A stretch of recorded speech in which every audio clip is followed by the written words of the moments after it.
పుస్తకాలు చెప్పలేని పాఠం అంట కోరుకుంటే చేరదంట వద్దు అంటే వెళ్ళదంట నేస్తమంటే ఏమిటంటే కన్నవాళ్ళు ఇవ్వలేని ఆస్తేనంట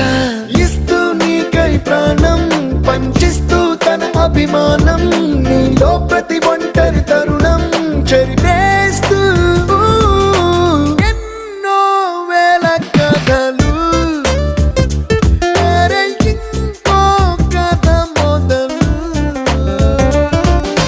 छोटी छोटी छोटी छोटी छोटी छोटी बातें छोटी छोटी बातें बातें मीठी मीठी मीठी मीठी मीठी मीठी यादें मीठी मीठी यादें यादें